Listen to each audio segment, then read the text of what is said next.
Okay, let's jump right in. For this deep dive, we're unpacking a really seminal work, Milan Kundera's 1984 novel, The Unbearable Lightness of Being. hmm And it's a book that works on two levels. You have the very intimate story of the characters, Tomáš and Tereza. Right. But their lives are playing out against this huge, crushing historical event, the 1968 Prague Spring, and then, of course, the Soviet invasion that followed. Exactly. So our mission here is to get at the philosophical question that Kundera puts at the very heart of the book. This big dichotomy between lightness and heaviness. And it's not just some abstract idea Mm-hmm. for these characters. It's really a framework for how to survive when history itself is a burden. And you feel that tension immediately in the main relationship. Tomáš, he's a surgeon, an intellectual. He's all about lightness, detachment. And then there's Tereza. She's a photographer, and she represents this profound emotional gravity, this heaviness of love and commitment. So how does Kundera frame this? What's the philosophical grounding for it? Well, he starts with this thought experiment about eternal recurrence. The idea that if everything happens again and again, infinitely, Then every choice you make has this incredible weight to it. an infinite weight. But he offers an alternative. What if life only happens once? He has this German phrase he uses, einmal ist keinmal. Which means, roughly, once is never. Right. Something only happens once. It might as well not have happened at all. There's no rehearsal, no second chance, so our choices lack.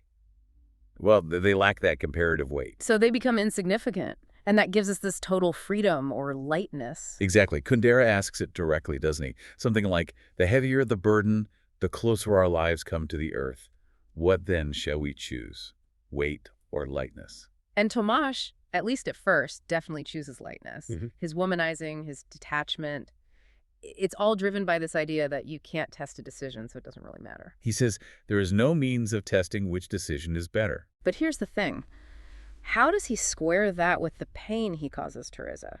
I mean, her suffering is very real. It has weight, doesn't it? Regardless of his philosophy. And that is the central conflict. For him, love for Tereza and his sexual escapades are totally separate. But for her, it's different. She sees her body as something shameful, and she's terrified of being just another one in his collection. Yes, she experiences the full, crushing heaviness of despair. Her reality completely challenges his abstract idea of lightness. And on the far end of that spectrum, you have Sabina, Tomáš's mistress.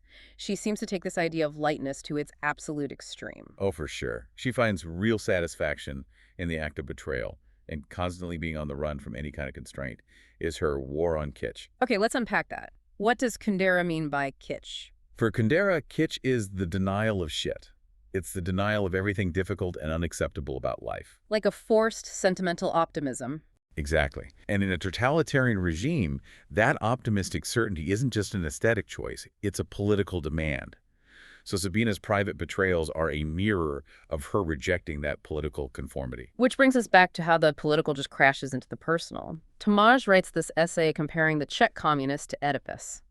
And it costs him everything. Right, because he was suggesting they acted out of ignorance, not malice, like Oedipus. And a totalitarian regime can't accept being just mistaken. No, they need moral certainty, historical justification. And so Tomáš, the man who wants to be light, is forced to take a very heavy, definitive stand. He loses his career, he becomes a window cleaner. And after all this chaos and betrayal, the one thing that seems to provide any kind of stable commitment is their dog. Karenin, yes. Yeah. A female dog with a masculine name, which is a nod to Anna Karenina. And Karenin represents this simple, unconditional love. A love without ideology. It's only when they finally leave Prague for the countryside, abandoning all that ambition and anxiety, that they find peace, right before they die in that car accident. It's such a quiet ending. And speaking of definitive choices, there's the story about the movie adaptation. The 1988 film. Kundera absolutely hated it. He said it completely missed the spirit of the book, of the characters. And because of that, he prohibited any future adaptations of any of his work, ever. A truly heavy choice to protect his vision. So, as a final thought to take away from this deep dive, if all our biggest decisions really do just happen once, if we can never test them or compare them, If einmal ist keinmal. does that knowledge make your choices today feel unbearably light? Or, in fact, profoundly heavy? Something to think about, as you navigate your own decisions.